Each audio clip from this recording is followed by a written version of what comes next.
Welcome once again, fight fans, DAZN MMA, Sean O'Connell, Dan Hardy, and we are joined by the GWOAT, the greatest woman of all time, Claressa Shields. I don't even know if I need to keep reading the resume, but two-time Olympic gold medalist in boxing, undisputed champion in multiple weight classes. At one time, not so long ago, the only professional boxer ever to hold that distinction, Bud Crawford, congratulations to him, is now the other person.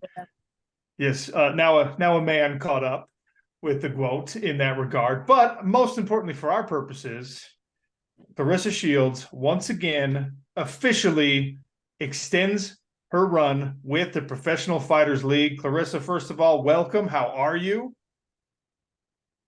Thank you for that warm introduction. I am good. I'm excited. You know, I have one more boxing match for the year, and then next year back in the PFL, and I'm super excited about it.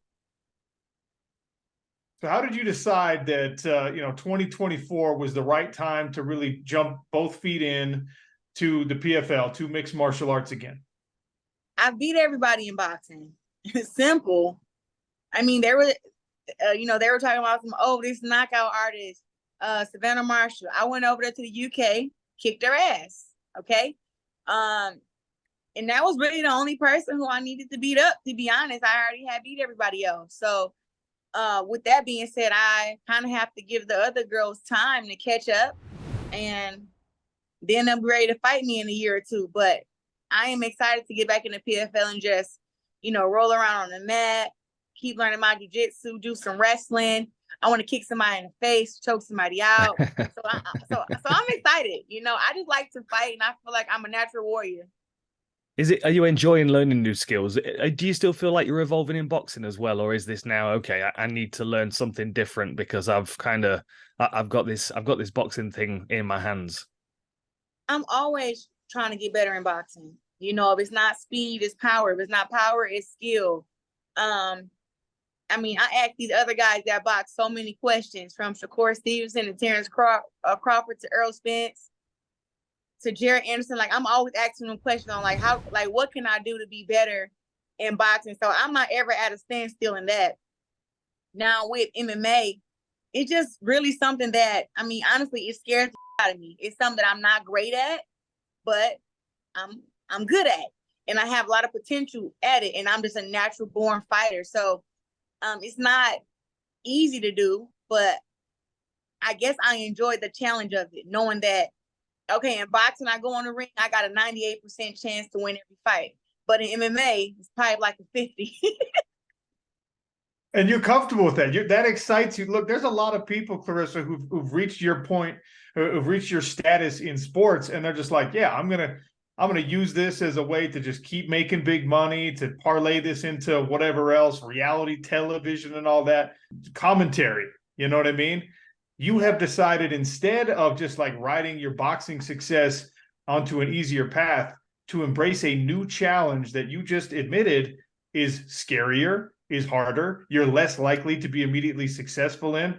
What is it about you that makes you want to embrace something new instead of just like making more money as the best female boxer on the planet? You know what? It's just the history for me. Honestly, if I just really train my butt off and really just, like you said, just jump in the water of MMA, I have the potential to where I can be a PFL champion. And then I'll be the only person in the world who is a PFL MMA champion and a boxing champion. And I just like to break records. So even though it's scary and it's not something that I'm great at right now, I feel like if I put in the time and I work hard, that I can become that. And, look, I be seeing Larissa Pacheco knock these girls out, and I'll be thinking to myself, she wouldn't dare do that to me. It's impossible. It's impossible for her to knock me out with her hands. She would have to take me down to the ground. But what if I was good enough to where I can keep her on her feet, and even if she tried to go to the ground, I was good enough to defend and just make her fight my boxing. I feel like, whoop. So me having that confidence in myself, it's like, I don't want to just talk about it. I want to actually train and then get my chance to do it and perform. And there's going to be so many doubters, people saying, boxers don't transition to MMA well, except for Claressa Shields. because she's different. She's the greatest. So that's why I'm interested in doing it. And there's no girl from MMA that can come to boxing and become champion, but I know that I can do it the other way around. What do you think to Terence Crawford's wrestling? I keep seeing clips of him on Instagram. He's got some good moves. Listen, you guys, I'm going to Omaha, Nebraska, and Terence has already given me his wrestling coach name, because how is he that good at wrestling and he can box? I mean, it's crazy to see it. Like, when I saw the videos, I'm like, man, this dude is athletic, man. Like, just a natural born athlete, fighter, competitor. And listen, I saw the videos too, and I definitely hit him up like, hey, pound for pound number one, need your help. Yeah, I'll tell you what, a lot of MMA people saw those videos and were just like, now we need to see Bud Crawford take an MMA fight, because if he can wrestle and he can box, there's not a whole lot left for him to learn. So, Bud, if you're watching, we want to see it. It's the jiu-jitsu, but sometimes the wrestling can neutralize the jiu-jitsu, so it depends. Yeah. Look, there's a lot of guys in the sport of mixed martial arts who never got great at jiu-jitsu, myself included, and still found a way to have a little bit of success. So I just want to see it. I love combat sports in general, so I like the crossover stuff that's happening right now. Obviously, a big headline that you re-signed with the PFL, but you've made other headlines recently as well, because there's all this conversation about you and Thurman, you and like any male boxer. Like, do you really want to do a man versus woman crossover boxing fight? Yes, I do. But I know that the world hasn't caught up to that yet. Right now, honestly, the fact that I can blur the lines a little bit, like, there's a big old line between women's boxing and men boxing, right? But it's like, for me, I'm so skilled to where they kind of blur the lines. And there's a lot of people that actually want to see me get inside the ring with Keith Thurman. And not that he's not a great champion, or that, well, he was a champion, but it's just like I'm that good to where I can make it be very competitive. Now, I'm not saying I can knock Thurman out. I will use my range and my reach. I will use the ring. I will land my shots. I'm way faster than him. He know that. And, as far as in power, I mean, I walk around at 180. He walks around at 160. So naturally, I am the bigger person. But I would want to do it like, if he said he want to do it for charity, and he was talking all this oh, I'll use one hand and she can wear bigger gloves and I'll put on a headgear. All this silly stuff that really just shows like his sexism in a sport, because boxing sport doesn't have a gender. For him to think that he's so superior to me because he has it's like, bro, come on now. You're not that good to where you can only use one hand and you can wear bigger gloves and I can wear headgear and you'll get in the ring with me. Like, he would get beat up trying to use one hand. I would make him use two hands. He would get so mad at me. So that's why I really started like really pushing it. And, we're going to send him a contract and see if he signs it, like that, because at the end of the day, my goal for boxing is just to make it equal, equal pay, equal TV time, equal promotion. So, and also equal pay. So it's not really a thing of like, oh, I think men should fight against women to prove our worth. It's more just like, it's not that big of a difference. We all put our life on the line and we all train hard to be champions, and we all can get hurt, and we all do this for our families to provide for them. So for him to feel like he's so superior to me, he's not even a champion, was just like, thumb down, loser. When you're in training camp, you must find a bigger portion of your sparring partners are men as well. I mean, do you find there are a great deal of female sparring partners you can find? 98% of my sparring partners are men. Mark can tell you right now, I go in the gym, I spar 10 rounds, and I spar against 3 different men. They're coming in fresh on me to help me get ready. So I'm not even getting a rest. I'm not getting a break. These guys are coming in after just, hitting the bag or jumping rope or even just stretching, coming in fresh, trying to take my head off. So that's why I'm saying, like, I don't want to take the line out that women and men boxing is different. It's just to blur it a little bit to show you that if a woman puts in a hard work, like I have posted my sparring. Those, of course, I'm gonna post the sparring where it's like I'm landing my shots. But if I was to post the full videos, you guys wouldn't believe what you see. And then people would still be saying, oh, these guys are going 20 and 30. And I know that these guys aren't.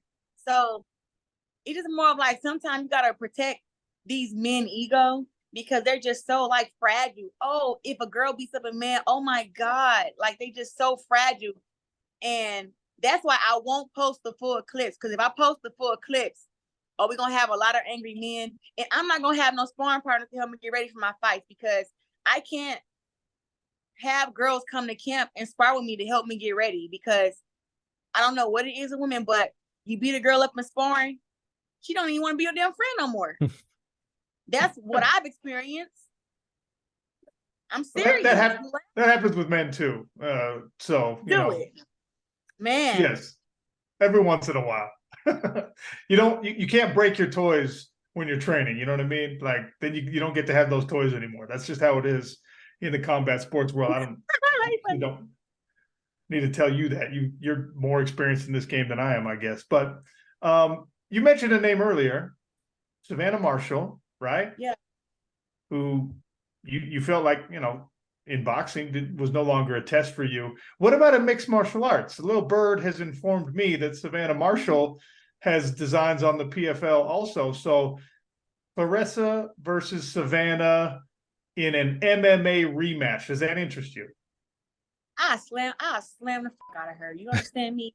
I go right for her legs. I don't even have to stand up with her. For what? For what?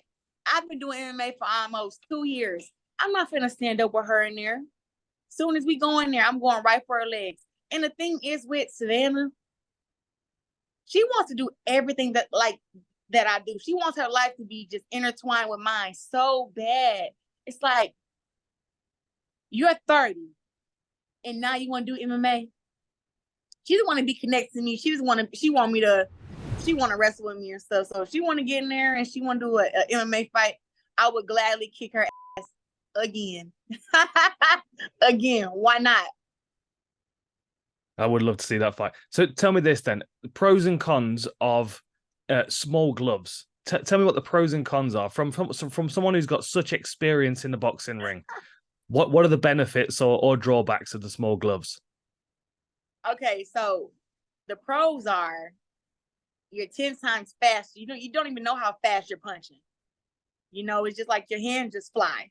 I'm already fast with 10-ounce gloves on, but when I got on 4 ounces, oh my God. Like when I be watching my clips from MMA and me throwing punches, I'm like, I didn't even know that the punch was gonna land that fast and come that hard.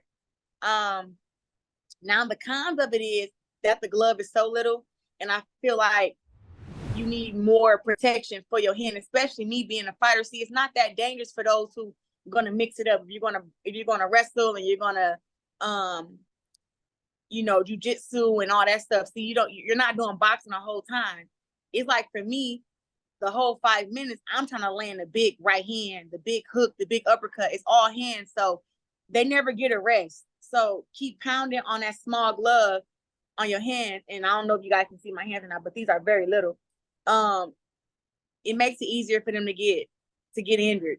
But that's why we wear the big glove, so my hands don't get injured. But in MMA, I feel like I have a higher chance of probably injuring my hand. And then the pros again is that I think the punches feel harder. Yeah, 100%.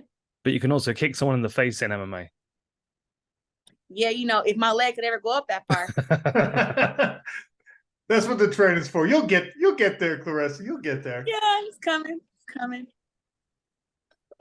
Speaking of crossover events and the benefits of those small gloves, Francis Ngannou is going to go the other way. Francis Ngannou, who signed with the PFL, is going to step into the squared circle. He's going to jump into boxing against the heavyweight champion of the world, one of the great heavyweights of all time, in my opinion. And then the debate becomes, we know that Francis has crazy power, and we've seen Tyson Fury get hit before.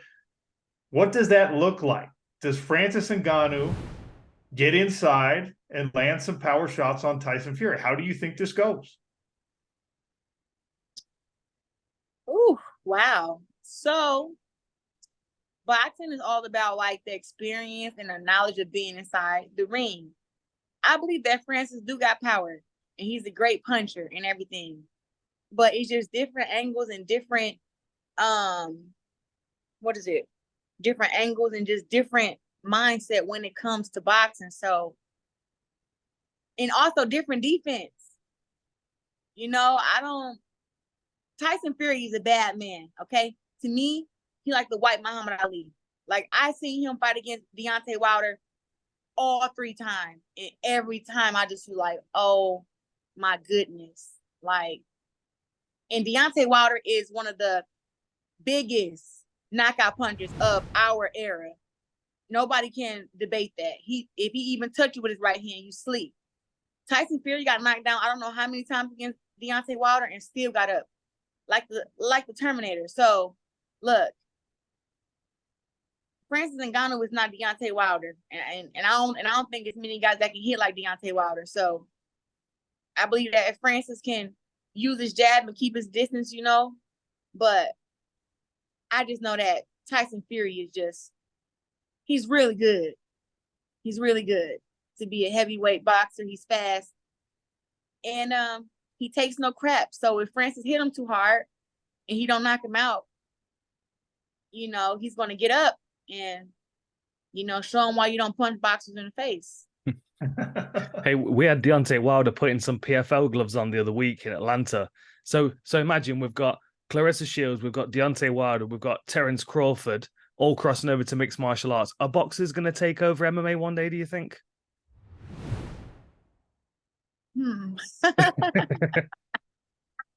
That was a trick question. Hey, I would certainly love to see Deontay Wilder punch somebody with 4-ounce gloves, though. Can you imagine? Listen, but the thing is, what if he can't land a punch? That's the only thing. Like, if all my fights, if there was a way I could be like, okay, look, we're only gonna throw hands, I will win all the PFL fights easy. But that's just not a guarantee. It's not a guarantee. Like, I signed a PFL extension to fight against the other girls in MMA. I didn't put any rules on them. They don't have any rules on me. We go out there and we fight. And it's all MMA rules. So listen, I want to land a big punch, but I know that all these girls' game plan is to make sure that I can't and to get me on the ground on my back. And some of these girls want to make me tap. And that's just not happening. So, yeah. What's the situation with you and Jake Paul right now? Have you guys made up? Everything cool with you guys? I don't know what's wrong with him. Like, one minute he's, oh, Claressa, you're the greatest and I respect you. And then the next minute he's going on some rant. I don't know what's wrong with him, honestly. I think he may be a bit upset that, yes, I do box better than him. So what? You're a YouTuber. You should be mad if you do box better than me, and I've been doing it all these years. I box better than Jake Paul. So what? I don't know why he's so butthurt about it. It's like every chance he gets to discredit me, he do it. Like he was calling Amanda Serrano the GWOAT. I created that. What the f are you talking about? I got 2 Olympic gold medals, 13 world titles, 3-time undisputed. He's talking about some Amanda Serrano is the GWOAT when I've already been calling myself that since I won the 2nd Olympic gold medal. So that's disrespect number 1. Then he gets mad because I'm like, I would never fight on the undercard of Jake Paul. In boxing, I wouldn't. Because I'm a world champ, multiple world champ. Why I gotta fight on the undercard of you? No. And then he got some girl signed to him now named Shadesha Green. And me and her used to spar back when she was 190. She couldn't beat me up then. Now she's fighting at 168 and she's calling out Marshall and was calling out Franchise.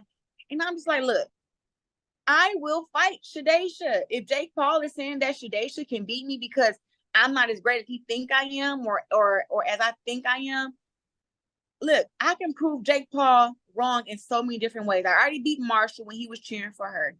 I'll beat Shadesha because he's cheering for her. I'll beat him because he's cheering for himself. Like, just stop it. I don't know why he's such a hater of me, but at the end of the day, facts are facts. He is a YouTuber that has come over to boxing and has made a name and made money for himself. Congrats. but he has yet to be a real boxer. Still right now. Right now. So let's just keep it real. I don't know why he be hating for it, but I'm the greatest. I want to continue being the greatest. And until he builds a robot or something and give the robot my DNA, I'm going to keep kicking these girls in boxing. And even in MMA, I mean, it's just impossible. And he doesn't like that. He doesn't like it. Like he was, oh, Abigail beat Claressa by a split decision. Like, bro, she's been wrestling her whole life and you're on here going crazy over a split decision loss in MMA, but still has never told me congrats on winning any of my boxing matches that are world title fights. I mean, he's clearly a hater. Did you watch the Nate Diaz fight? What were your thoughts? Oh, listen, I laughed so hard the entire fight. It was so entertaining. Listen, it was entertaining. And, you know, Jake has some power, but it was like, come on now. Nate is not a boxer, okay? I don't even know. He looked like, I love Nate Diaz, you know what I'm saying? Like, he's my friend, you know? And it's like, he just looked like he was drunk the whole time. He was just doing stuff like that the uncle would do at the barbecue. Like, the uncle would jump at you and turn away and do all this crazy stuff. And I laughed so hard. I'm like, this is so funny. But you know what, though? Just gotta appreciate Jake, you know, for even coming from YouTube and coming to boxing, because just like I don't have to go to MMA to be great or to be known, he don't have to come to boxing, which is actually a hard thing to do. So I seen him, you know, he was calling out Fury brother. I forget his first name. Tommy. Tommy Fury. Oh, Nick Diaz. Oh, Tommy Fury. Yeah. And look, I thought that was a great fight too, but still the real boxer won. So I know Jake is trying to work his way up to beat Canelo, which I don't think is ever going to happen. It's impossible for Jake Paul to beat Canelo. Okay, just being honest with you. But look, I respect his grind and he needs to respect mine and just stop being a hater, man. Stop being a hater. Are you gonna take up Conor McGregor on his offer to come train with you to help round out the MMA stuff? Listen, absolutely. I'm not turning down anybody who wants to help me, from Conor McGregor to shoot. I want to see you train with GSP. I think he'd be a really awesome coach for you. George St. Pierre. He also reached out. And then it was Chris Cyborg reached out, which I was like, whoa. Yeah, I'm going to take up everybody on their offer and just go out there, spend some time with them, learn some things, and, you know, just rebuild my whole team, because I'm not with Jackson Wink anymore in Albuquerque. I never liked training out there. I was just there because Johnny Bones told me to come, and they had the dorms and everything there, but it just wasn't, I think it wasn't enough for me to soak in everything that I wanted to soak in to get to where I wanted to get to. So now I have to rebuild my whole team and get a different wrestling coach and jiu-jitsu coach. I'm still working with the same jiu-jitsu coach though. So I have to do all that stuff and just get the team together and just start back working. And everybody knows that I'm a workhorse and that I learn things really, really fast. So that's just what I got to do. So what kind of timeline should we expect? Like, I know you got another boxing match this year, and then early next year. You talking about mid next year? When should we expect you back in the smart cage? I think mid next year. Yep, mid next year, I believe. All right. Well, I'm looking forward to that already. Congratulations on all your success and everything that you've been doing since the last time we got to see you. I do want, I'm a dad of 2 daughters. I got a third one coming, and whoever is braiding your hair has unreal skill. Like, I've been watching her fingers go so fast braiding your hair right now. I need lessons. So tell that person I'm going to come and get some braiding lessons, because that was unbelievable. Her name was Lele. She been braiding my hair. She braided my hair. This, I think, is her 3rd time, but she braided my hair when she was 16. She's 22 now. Yeah. So. All right. Wow. He's really good. He said he wants you to give him lessons because he needs to learn how to braid his daughter's hair. Okay. All right. Perfect. Claressa, thanks for your time as always. Appreciate you. Of course. Peace, you guys. Thanks a lot. Bye. Good luck with training. Claressa Shields, the GWOAT.